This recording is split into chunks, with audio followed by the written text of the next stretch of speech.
Okay, now it's time to talk about the IELTS reading and the time management. जो कि time management सबसे important माना जाता है आइल्स रीडिंग में. अगर आप लोग अंडरस्टैंड कर ले that what are the secrets to read in a very fast way and to be very much attentive, या मतलब कौन से ऐसे रास्ते हैं जिससे हम मतलब अपने टाइम को सिक्योर कर सकते हैं. ऑल अराउंड अगर आप एक स्टेटमेंट को देख ले तो IELTS reading is the game of time and vocabulary.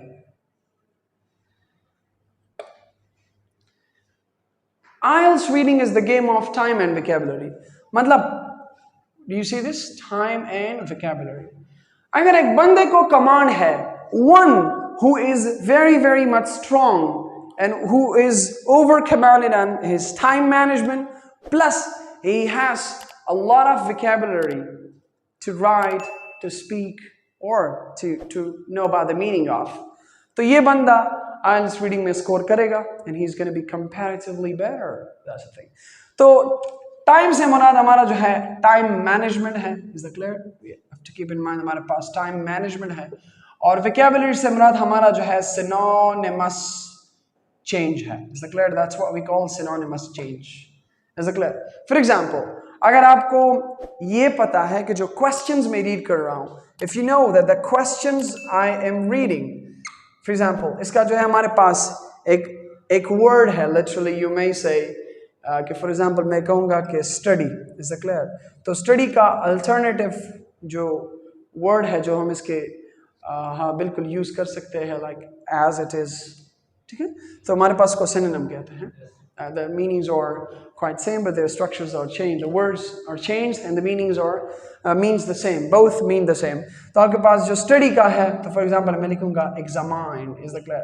तो मतलब आपको इतनी knowledge होनी चाहिए कि जी जो question में मैं keywords underline कर रहा हूँ, जो keywords में underline कर रहा हूँ, उनमें जो हमारे पास है, उनमें जो है मैं मतलब जो keywords underline कर रहा हूँ, उनका जो synonymous change है मैं कर सकता हूँ. जी study का आता है examine. Is it clear? For example मैं कहूँगा कि he is very intelligent, तो intelligent की जगह मैं लिख सकता हूँ instead of writing intelligent, उसका जो synonym use है जो मुझे passage में expectedly मिल सकता है, well known है. Is it clear? over commanded है, well commanded है, या for example जिन्हें हम कहेंगे कि जी हमारे पास जो है there are a lot of other words that you have to keep in mind. तो जनरली बात यह है कि जी अगर आपको टाइम मैनेजमेंट का पता हो रीडिंग में और आपको सिनोनिमस चेंज करना आता हो जी वर्ड के जो वर्ड का जो कीवर्ड आप फाइंड करते चाहो पैसेज में हो या क्वेश्चन में हो, उसका अल्टरनेटिव है आपके पास, तो आप लोग इंशाल्लाह आप टफ टाइम फेस नहीं करोगे. तो the thing is to keep in mind कि हमारे पास टाइम मैनेजमेंट. अब टाइम मैनेजमेंट का हमारे पास क्या कैसा है? नॉर्मली जो हमें सेक्शन 1 दिया जाता है, section 1 is there. Is it clear? We have section 1. हमारे पास सेक्शन 2 है जिसमें हमने एक एक पैसेज को जो है सेक्शन 3 है, एक एक पैसेज को रीड करके जो ऑलमोस्ट हमारे पास 10 to 14 क्वेश्चंस हैं उनको आंसर करना पड़ता है जो रीडिंग को, और हमारे पास पैसेज है. तो हमें बता दिया जाता है कि जी आप 20 और 20 मिनट्स फॉलो कर ले. 20 minutes for this passage and all around 20 minutes for this passage. 20 minutes for this passage. अब बात स्टूडेंट का ये किस्सा है, सीन कुछ ऐसा है कि वो पैसेज 1 और पैसेज 2 तो कर लेते हैं, लेकिन पैसेज 3 तक पहुंचने से पहले उनका टाइम खत्म हो जाता है. वो पैसेज 3 तक पहुंच नहीं पाते. बिकॉज मैंने बहुत सारे स्टूडेंट का सुना होता है जब हम मॉक एग्जाम ले रहे होते हैं, the time we are conducting the mock exams, I definitely take a look of them and I say, hey buddy, you're running short of time. So what's wrong with you? Come on, hurry up. So I get a response, I get a reply. Sir, I got a lot of questions left. I haven't read my passage yet. Oh, like section 3 is almost left. Section 3 मेरे पास जो है वो पूरा बाकी है मेरे पास, मुझे वो भी करना है और टाइम उनके पास या तो 5 मिनट या 10 मिनट. तो यही वजह है जो ब्रिटिश काउंसिल में जब स्टूडेंट जाते हैं तो सेक्शन 1 2 कर लेते हैं, सेक्शन 3 तक पहुंच ही नहीं पाते. हाँ अगर पहुंच भी पाते तो उनके पास जनरली बमुश्किल उनके पास जो है 10 मिनट्स वो उनके पास बच जाता है. तो 10 मिनट्स में तुम क्या कर लोगे? डेफिनेटली वो तोका मार लेते हैं. तो तोका मारने से क्या हो जाएगा भाई?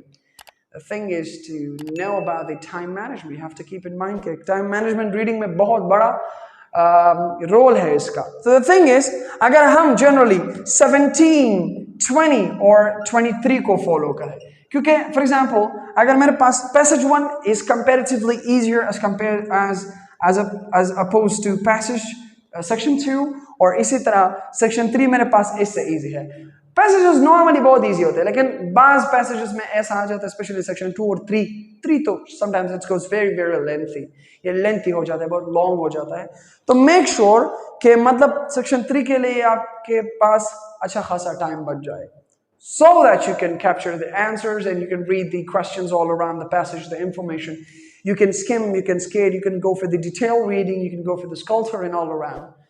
तो आपको कम से कम टाइम मिलना चाहिए. तो जी इसके अलावा लेट्स सपोज आपको 20 आपने रीड तो कर लिया, अब आपको इतना टाइम तो चाहिए ना कि आप फॉर एग्जांपल आंसर शीट में आप आंसर्स ट्रांसफर कर लो. 1 to 40 आपने आंसर्स भी ट्रांसफर करने हैं ना, उसका टाइम किधर गया जी? उसका टाइम किधर गया आपके पास? चलो 20 मिनट्स तो आपको इसने दिए, 20 मिनट्स तो आपने इसको दिए, 20 मिनट्स इसको, और 20 मिनट्स ऑल अराउंड सेक्शन 3 को. तो आपका जो आंसर ट्रांसफर करने का टाइम है वो कब करोगे आप? You're not going to be given a minute. There's no extra time. Extra कोई टाइम नहीं मिलना वहां पर आपको. तो thing is you have to keep in mind कि हमें फॉर एग्जांपल अगर 17 मिनट में पैसेज 1 को रीड कर ले, दैट्स क्वाइट इजियर. इसी तरह हम जो है पैसेज 2 को 20 मिनट्स, सेक्शन 2 को जो है 20 मिनट्स में रीड कर ले. इसी तरह सेक्शन 3 को जो है हम 20 मिनट्स में रीड कर ले, और ये जो एक्स्ट्रा 3 मिनट्स है हमारे पास, इसको आंसर ट्रांसफर करने के लिए हम वक्फ कर दे, तो इंशाल्लाह it's gonna be comparatively okay. उससे हमें बहुत अच्छा कंफर्ट मिलेगा. कंपैरेटिवली जो 20 है 1 आवर की जो यूटिलाइजेशन है इसमें, वो हमें कंपैरेटिवली बच जाएगा, थोड़ा सा अच्छा हो जाएगा हमारे लिए. नाउ ऑल अराउंड हमारे पास जो है पैसेज रीड कर, अब एक पैसेज को हम किस तरह डिटेल में रीड करेंगे? अब मैंने तो स्टूडेंट से सुना है जी सर जी कल हम स्टार्ट आखलू, अब for example I got 20 minutes, is the clear 20 minutes for a passage. अब मेरे पास पैसेज के लिए 20 मिनट्स बच गए हैं. तो सर जी जब भी मैं स्टार्ट लेता हूँ, बात स्टूडेंट्स हमारे ऐसे होते हैं कि जब वो रफ स्टार्ट लेते हैं, अचानक उनका बिल्कुल फोकस ही नहीं होता, बस स्टार्ट ले लेते हैं. जब सर जी स्टार्ट वाला, वो स्टार्ट से इन तक दरमियान में पहुंचते, अल्लाह 8 मिनट्स बच गए, ओह यार I lost my time, oh my gosh, I'm running out of time, मैं टाइम खत्म हो रहा है मेरे पास. तो टेंशन, स्ट्रेस, और स्ट्रेस में कोई बंदा रीडिंग नहीं कर सकता. रीडिंग करने के लिए आपको तो बहुत सिक्योर रहना पड़ेगा. You have to be very very secure, relaxed. That's the thing. तभी आप रीडिंग कर पाओगे. तो जी मसला ही मसला है. करना क्या? हमारे पास 20 मिनट्स है. We got 20 minutes all around for reading a passage in IELTS reading. Time management की बात करो, चलो ये तो 17, 20, 23 पे हो गया deal. So we'll go for a practical experience all around. जब हम प्रैक्टिस क्लासेस को शिफ्ट होंगे, अभी भी हम इंशाल्लाह इस क्लास के बाद हम प्रैक्टिस करेंगे, लेकिन जनरल बात है जब हम प्रैक्टिस पे चेंज होगी तो आपको मैं 3 पैसेजेस एट वंस करवाऊंगा रेगुलर बेसिस पे. तो आपको हो जाएगा इल्म की जी 17 मिनट्स में, 20 मिनट्स में, 23 में क्या चक्कर है मेरा. एकेडमीज में ये होता है बस इंस्टीट्यूशन में कि वो स्टूडेंट्स को प्रॉपर प्रैक्टिस नहीं देते. मतलब ये है इसका कि जी वो सिर्फ 1 या 2 पैसेज का प्रैक्टिस दे देते हैं, तो पैसेज 3 को वो छोड़ देते हैं. अक्सर टाइम नहीं होता, 1 घंटा कोई रीडिंग पे नहीं वेस्ट करता आजकल एकेडमीज में. तो बात ये है भाई कि मसला ये हो जाता है कि स्टूडेंट को प्रैक्टिकल एक्सपीरियंस होता ही नहीं है कि जी मैं तो पैसेज 1, 2 रीड कर लेता हूँ, हाँ पैसेज 3 भी मैं इन्हीं 1 घंटे में रीड कर सकता हूँ कि नहीं, मेरे पास टाइम बन जाता है कि नहीं.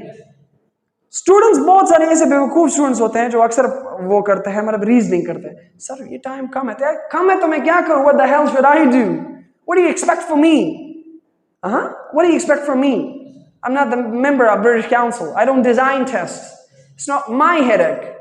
सो what I am trying to say कि आप एक्सक्यूज तो नहीं कर सकते, हमने अपने आप को तैयार करना है. फास्ट वे रीडिंग सीखने है, स्ट्रक्चर ऑफ अ पैराग्राफ सीखना है, स्किम स्कैन सीखना है, ऑल अराउंड कुछ बेसिक सीखना है. कीवर्ड्स को अंडरलाइन किस तरह करना है, searching for the right places, right locations, answer, what to see, what not to see, ये चीजों को देख लो तभी आप रीडिंग कर पाओगे.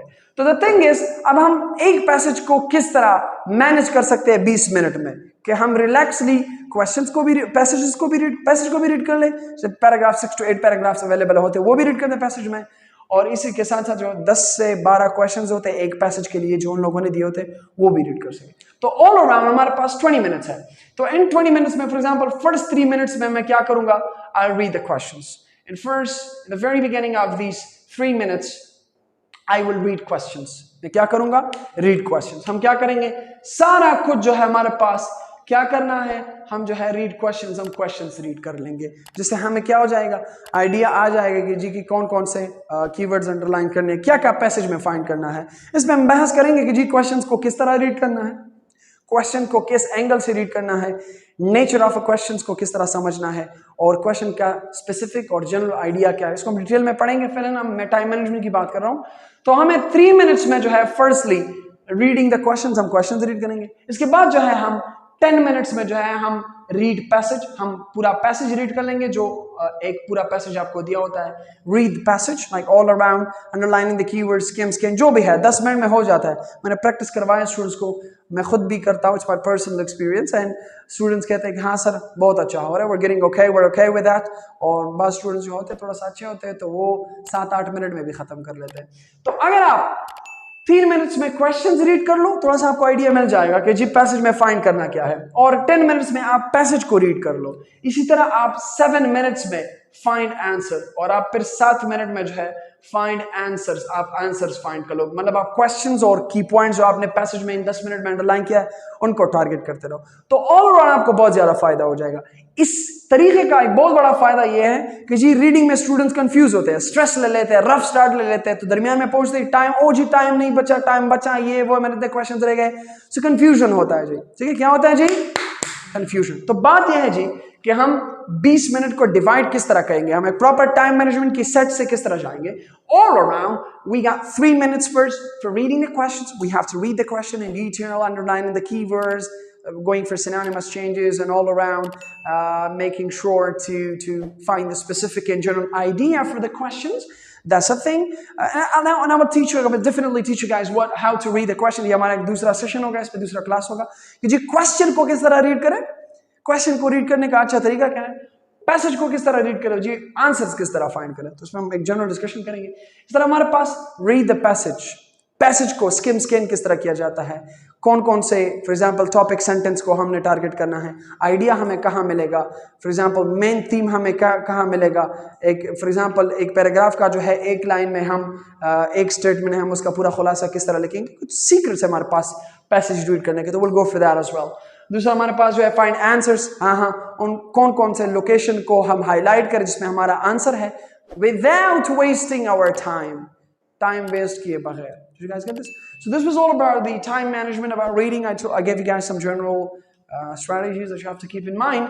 So हम जब भी जाएंगे तो 20 मिनट्स को अवॉइड करेंगे, हम 17, 20 और 23 को फॉलो करेंगे। इसके साथ साथ अगर हम एक पैसेज को जाएंगे तो ये 20 मिनट को हम इस तरह डिवाइड करेंगे जी 3 मिनट्स में हम क्वेश्चन रीड करेंगे, 10 मिनट में जो है रीडिंग द पैसेज, और 7 मिनट में जो हमारे पास find answers.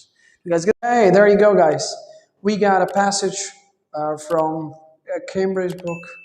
Book 3 is there, page number 38, and the title is A Remarkable Beetle. Do you see, as I shared before, that reading the instructions are quite important?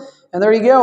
You should spend about 20 minutes on question 1 to 13, which are based on reading passage 1 below. There you go. This is what we call the passage all around mentioned upward. Now, as I told you guys before, that you are given 20 minutes only to read the passage, and a normal passage in IELTS reading would consist of 6 to 8 paragraphs. And I told you before what paragraph is, the collection of sentences and group of sentences that represents a specific idea or a general statement. Now there you go, we got a bunch of paragraphs available in this passage. 1, 2, 3, 4, and 5 is there, 6, 7, 8, 9. We got 9 paragraphs there. Getting? Now, after reading the passage, what we have to do is to read the questions mentioned on the other side of the book. There you go. We have to read the question first. Now, I told you before that it's going to be either multiple choices, or it's going to be true false not given, or it's sometimes going to be mixed, like it's going to be consist of 2 question types all around. There you go. For yes, no, not given all around, let's read the direction first. We got, do the following statements reflect the claims of the writer in reading passage 1? Okay, it simply means we have to go for the questions mentioned over here and find some answers from the passage we have read. Now, bush flies are easier to control than buffalo flies. Now you have to find whether it's yes, no, or not given based on the observation you have had in the passage before. There you go. From 1 to 5, we got yes, no, not given. We got 6 to 8 questions which are labeled as, label the tunnels of the diagram below. Choose your own label from the box below in the diagram. There you go. It's a question type mentioned, which is called labeling a diagram. You have to see, observe, analyze the features of the diagram, and you have to answer.